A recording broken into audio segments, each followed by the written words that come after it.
Halo sahabat, selamat datang di channel Master Catur Indonesia. Bagaimana kabar Anda di sana? Apakah dalam keadaan baik-baik saja? Dalam video ini saya akan demonstrasikan satu opening yang sangat populer, yaitu Ruy Lopez. Bagaimana cara ciptakan permainan indah ke depan? Tentu bukan perkara mudah, simak video berikut. Ada beberapa langkah kemungkinan yang bisa direspon oleh hitam, kuda F6, D6, dan H6. Namun yang paling saya suka yaitu gajah C5, varian klasikal. Kenapa saya lebih tergoda memilih varian ini? Langkah lebih aktif. Yang kedua, orang-orang jarang memilih varian ini. Namun akhir-akhir ini, varian ini mulai booming lagi. Entah kenapa saya juga kurang paham. Mungkin Anda bisa menjawabnya. Atau bagaimana menurut kamu? Komentar kamu mungkin sangat penting untuk diaudit. Siapa yang memiliki pengalaman terbanyak di varian ini, bisa diambil salah satu sebagai contoh. Semisalnya lanjut putih rokade, kuda naik ke E7.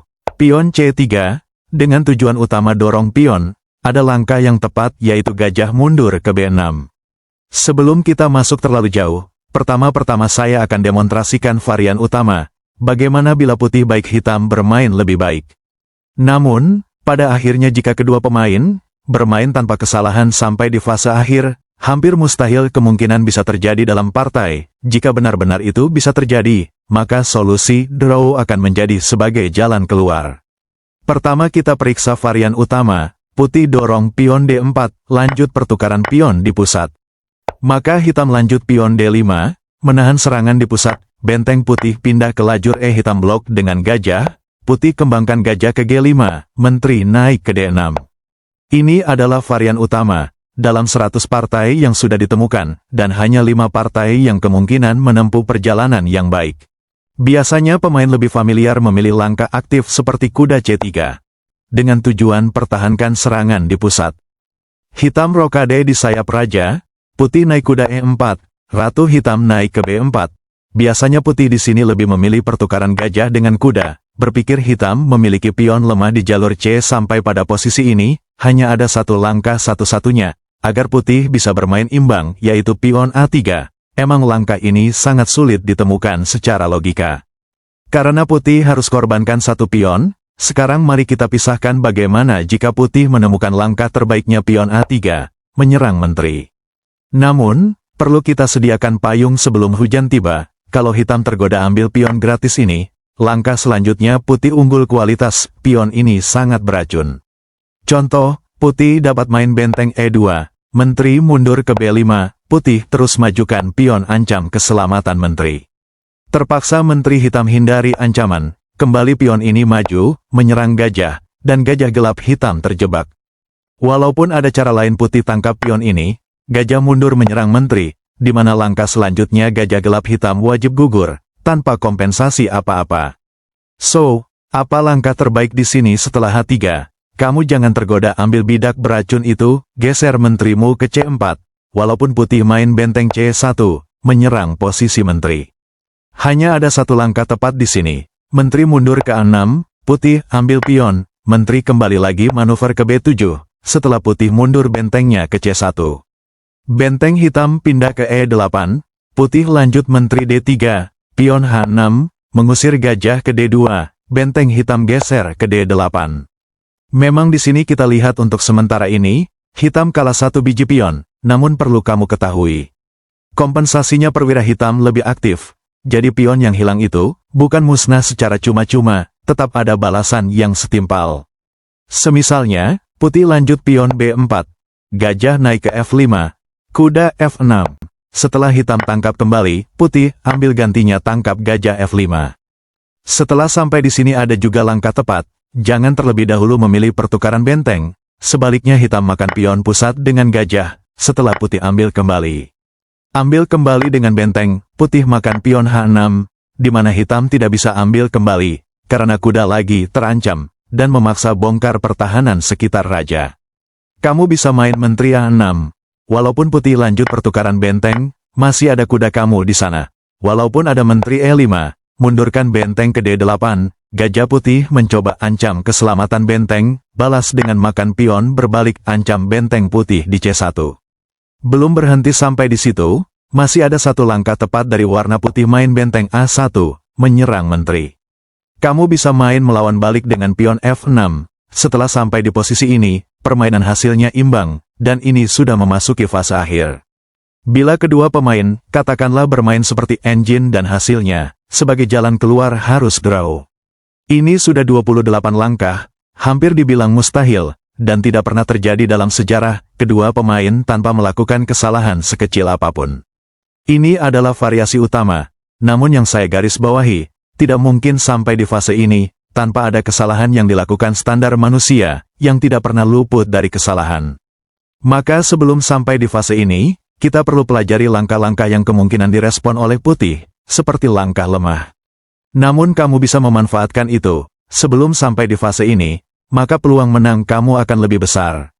Sebagai contoh, mari kembali ke posisi ini, ada dua respon yang sering dipilih oleh pemain putih di sini. 40% memilih ambil bidak di D5, namun 60% dorong pion ke E5. Namun, bagaimana kalau putih memutuskan dorong pion ke E5? Tujuan sangat simpel dan begitu logika, pion di tengah ini, sedikitnya akan mempersulit perkembangan perwira hitam. Itu sangat benar menurut teori dasar, namun di sisi lain semua perwira hitam sudah aktif, hitam dapat memusnahkan pion itu, dengan sangat mudah dorong pion F6. Selain menghilangkan pion pusat putih, keuntungan hitam dapat membuka lajur sepanjang fail F. Contoh, kamu cukup main gajah G4, kunci posisi kuda di F3. Biasanya putih akan melawan dengan gajah mundur ke E2, menopang kuda di F3, agar menteri dia bebas bergerak.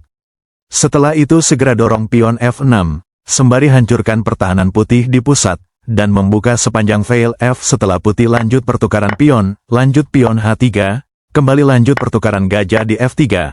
Apa yang terjadi sekarang? Posisi hitam jauh lebih baik. Selain fail F, yang sudah dikendalikan hitam sepenuhnya, tentara rambut putih sulit menentukan pilihan tepat. Sebagai contoh, hanya ada satu pilihan tepat dari hitam untuk bisa bermain imbang, yaitu gajah ke G4. Tujuan hindari kelanjutan hitam korban benteng di F3. Namun, langkah ini sangat sulit, terkadang pemain tidak melihatnya, bahwa ada udang di balik batu. Nah, bagaimana kalau seandainya tentara rambut hitam lalai, main menteri E2, sudah waktu yang tepat lepaskan langkah rudal balistik makan gajah di F3. Setelah putih ambil kembali, makan lagi pion D4. Walaupun kita katakan putih unggul kualitas, namun pertahanan Raja Putih sangat lemah. Sudah bisa ke depan hitam menyusun strategi serangan di sekitar Raja. So, bagaimana kalau di posisi ini, putih memutuskan benteng E1, tetap saja langkah rudal balistik pertukaran benteng dengan gajah, lalu datangkan kuda F5, pion F4, lalu kuda makan pion D4. Sementara perwira putih yang dapat bela raja, hanya ada dua, gajah dan menteri, dan itu pun sangat pasif. Seperti yang saya sampaikan di video sebelumnya, kapan melakukan serangan? Bila dua pembela raja lawan, setidaknya kamu harus memiliki 4 perwira, lebih banyak akan lebih bagus, yang sudah siap mendarat. Sekarang dapat kita hitung, 5 perwira hitam sudah aktif, dapat menyerang sekitar Raja Hitam, kapan saja. Sebelum melakukan serangan pastikan ada petak lemah, dan kendalikan pusat, supaya serangan tidak gagal. Posisi ini sekarang, sangat mendukung untuk melakukan serangan mendadak. Jika kamu mainkan ini dengan tepat, hampir bisa dibilang 90% berhasil. So, mari kita kembali. Jadi dalam bangunan ini bila putih dorong pion, jawaban gajah G4, kunci posisi kuda, hitam tidak memiliki masalah sama sekali. Opsi yang kedua, bagaimana bila putih memutuskan ambil pion D4, cukup ambil dengan kuda, putih benteng E1 skat. Namun terkadang dalam beberapa partai, putih mengira bahwa hitam sekarang ini blunder, melihat posisi kuda di C6, yang sudah terpaku oleh gajah terang. Sehingga muncul sebuah pikiran main kuda E5, tujuan menambah tekanan pada kuda. Cukup abaikan aja ancaman tersebut, segera amankan raja. Putih lanjutkan pertukaran kuda di C6, diikutin dengan gajah tangkap pion, tempo menyerang benteng. Setelah kamu terlebih dahulu hindari ancaman, putih main kuda C3, main kuda B4. Dalam pengalaman saya sebelumnya posisi ini, saya sudah menang 2 kali. Di mana putih lanjut pion D5, lalu gajah F5, langsung ancaman jelas wajib direspon putih. Maka gajah A4, kuda naik ke D3, bidik pion lemah.